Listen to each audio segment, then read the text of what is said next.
자, 이제 법칙 26번까지 했으니까 법칙 27번부터 해서 좀 넘어가 보려고 합니다. 법칙 27번은 아까 또 좀 전에 얘기했지만 계약 원론의 내용적으로 봤을 때 계약 원론 1권의 두 번째 부분에 해당을 하거든요. 여기 이렇게 제가 써놨어요. 첫 번째 부분은 법칙 26번까지입니다. 법칙 1번부터 26번까지.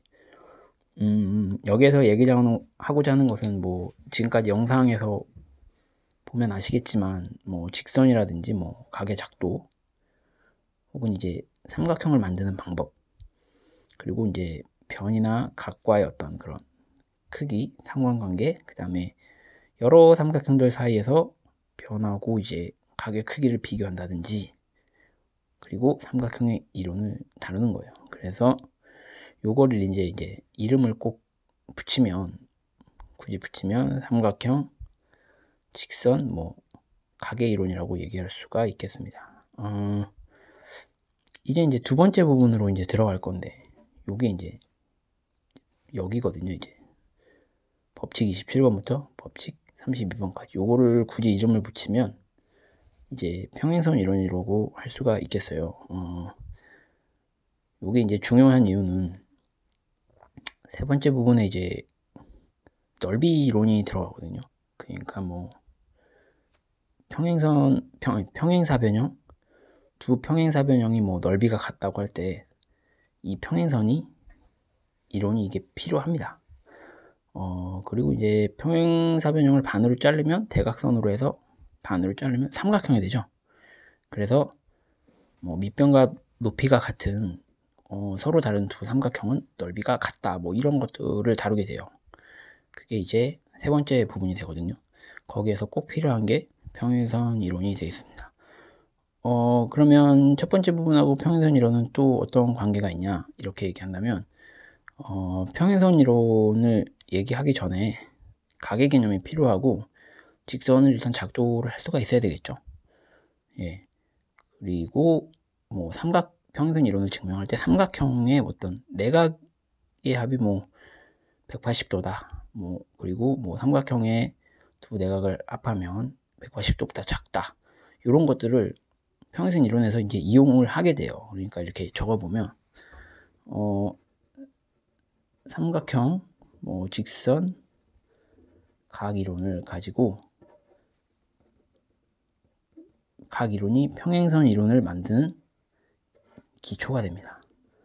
그리고 평행선 이론은 또 뭐냐면 넓이가 같음과 뭐 다름, 뭐 이런 비교 있잖아요.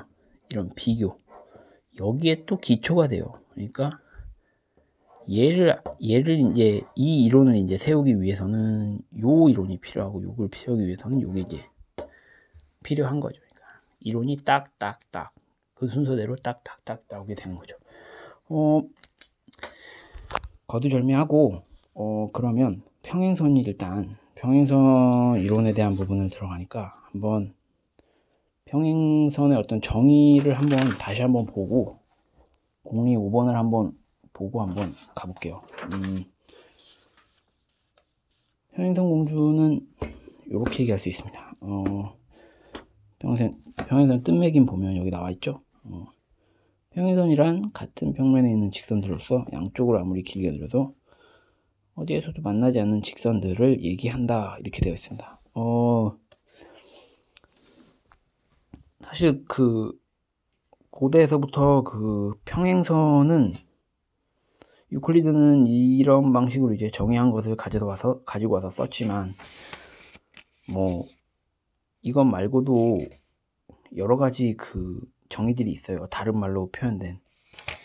그러니까 요거를 이제 뭐 이렇게 하면 여기 보면 이렇게 평행선에 대한 그런 여러 이제 다른 정의들을 세 가지 종류로 나눌 수 있다고 이렇게 써놨는데 이걸 제가 옮겨서 적어봤거든요. 여기 보면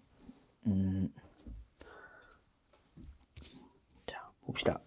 뜬매김 2번은 뭐 좀 읽었으니까 안 봐도 되겠고, 평행선의 다른 정의를 보면은 세 가지 관점이 있어요. 뭐냐면 평행선들은 어떠한 점도 공통으로 가지지 않는다.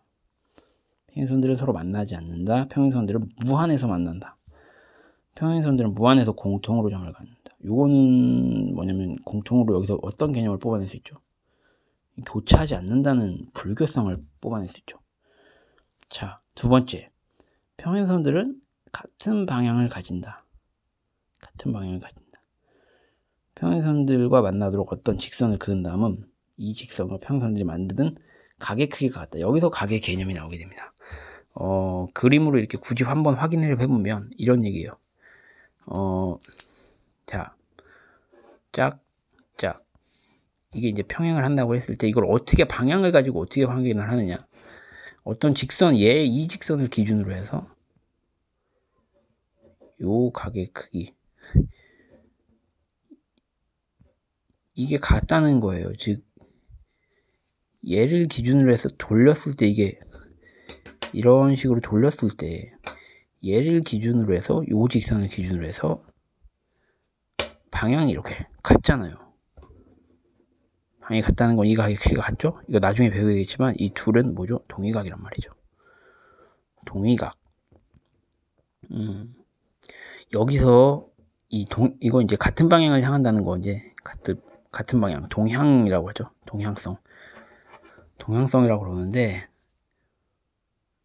여기서 이제 각의 개념이 나오게 됩니다. 그리고 세 번째, 평행선들은 그들 사이의 거리가 일정하다는 거. 요거죠, 이제.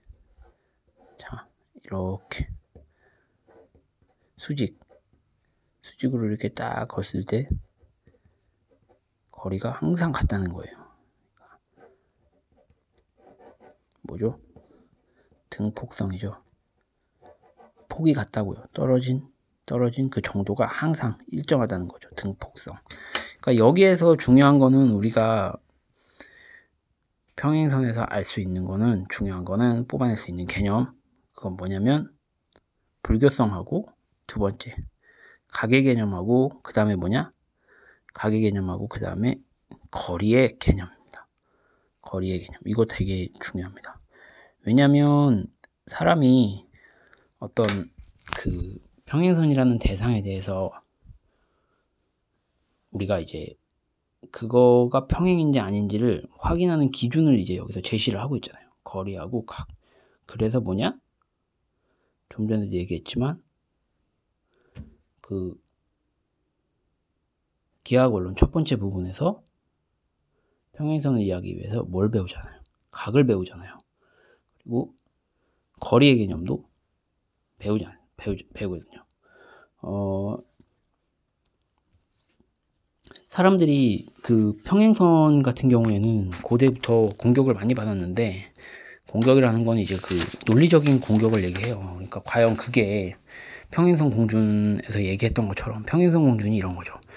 두 직선이 이렇게 있는데 어떤 한 직선을 이 두 직선과 만나도록 그었다고 했을 때 이 동측 내각이라는 건 여기를 얘기해요.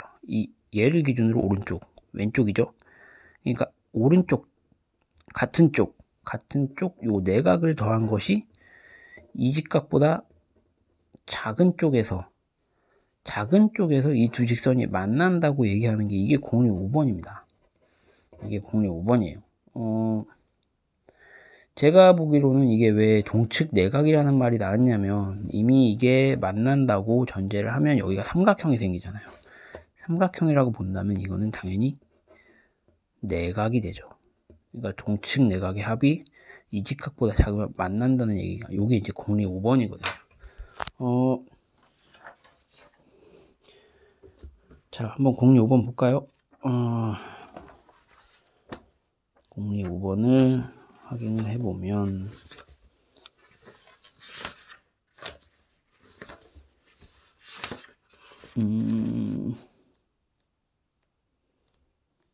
여기 나오네요. 두 개의 직선이 있고 다른 한 직선이 두 개의 직선과 만나는데 어느 한쪽의 두 내각을 더한 것이 두 개의 직각보다 작다 그러죠. 그러면 이게 어느 한쪽의 내각을 두 내각을 더한 것이 두 두 개의 직각보다 작다. 요게 이제 동측 내각의 개념이고. 그러면 두 직선 얼마든지 기울어서 이루어졌을 때 두 직선은 내각을 잡은 것이 두 개의 직각보다 작은 쪽에서 만난다. 그쵸? 그러니까 이거에 대해서 사람들이 의심을 되게 많이 했어요. 왜 그러냐면 고대에는 이거하고 똑같이 이런 선들이 많았거든요. 무한히 연장했을 때 가까워는 지는데 안 만나는 곡선들이 있었어요. 예를 들면 뭘 얘기할 수 있냐면 수학에서 보면은 그 쌍곡선 같은 게 있거든요.